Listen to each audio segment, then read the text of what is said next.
Hey guys, what's up? Welcome back to the channel. Today's Friday, February the 9th. Back again, guys, after a couple of days. Have not put out any videos. The trade deadline was coming up. The schedule was very ugly. I didn't see any good opportunities. Didn't want to waste your time, my time, so I decided to take a little bit of a break. Back at it again today. The videos will be a little shorter than usual, guys, until after the All-Star break, and the bet size will remain minimal.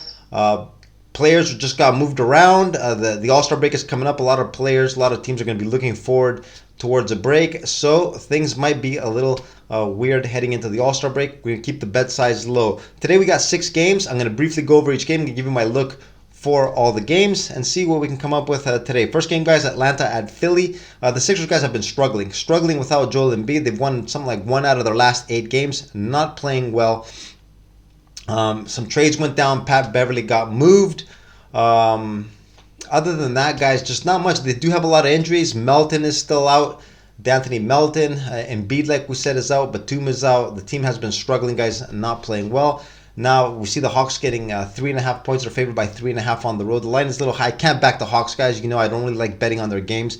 My look in this game is going to be Philly with a +1.5 in the first half. Last couple of games, they've been competitive in the first half. They just seem to not being able to carry out good performances throughout the whole 48 minutes. I think Philly plays strong in the first half. Don't know what happens at the end, guys. Atlanta could win and cover this game, but I'm going with Philly and play with the first half +1.5. Next game, Washington at Boston.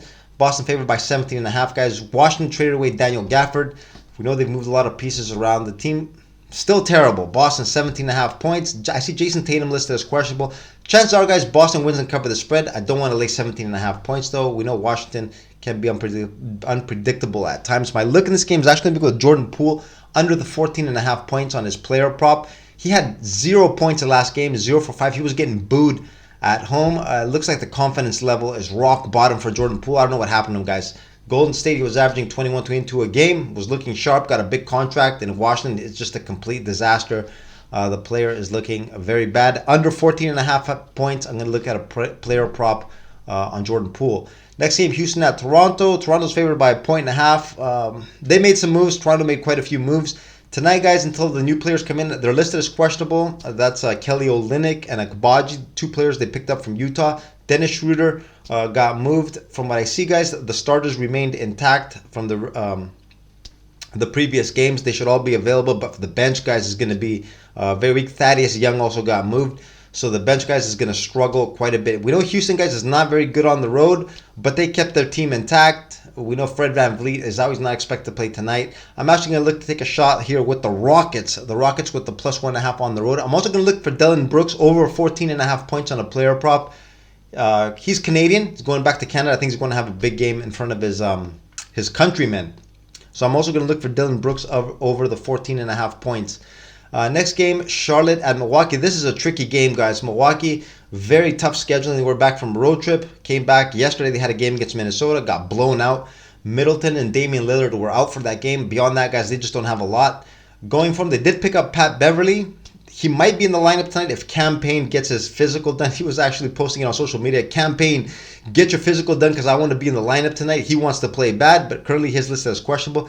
Bucks, guys, bad scheduling, though. They are on the second night of back-to-back. I would not be surprised if we saw an upset in this game, a straight up. I'm going to take a Charlotte plus the 14.5. I'm also going to put some on the money line. I'm telling you, this looks like a game, a candidate where we could see a surprise here.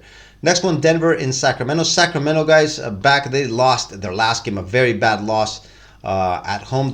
This is the second time that they lost straight up as big favorites.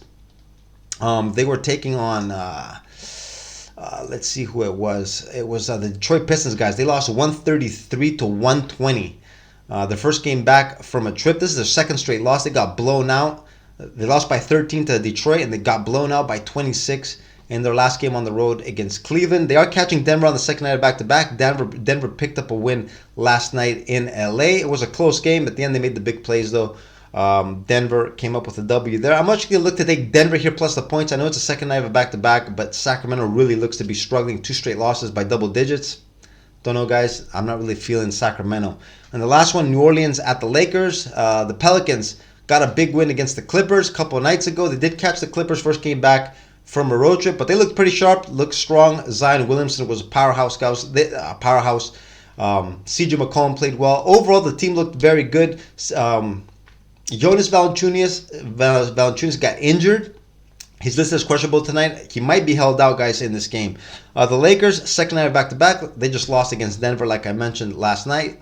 Not really a good spot for LA. They still got D'Angelo Russell listed as questionable. Vanderbilt's been out. They didn't make many moves, guys. I don't think they made any moves. The LA Lakers are going to have to go with what they got. I think they're going to be a little disappointed. I think LeBron's also going to be a little disappointed with the lack of movement getting players in. I'm actually going to look to take the Pelicans here with the minus 2.5 in the last game of tonight's schedule. So, guys, a quick recap. This is what I'm looking at today. I'm looking at Philly with the plus 1.5 in the first half and got 1 star behind that.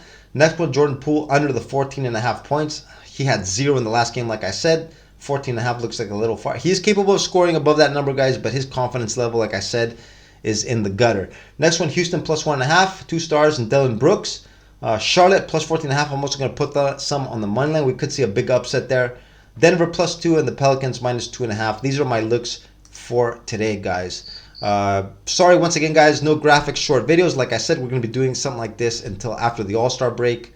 So bear with me until we get serious games underway again the second half of the season, guys. We should have a lot of opportunity, a lot of things going on. Anyways, guys, that's going to be it for me today. Good luck on your plays, and I'll see you all again tomorrow. Later.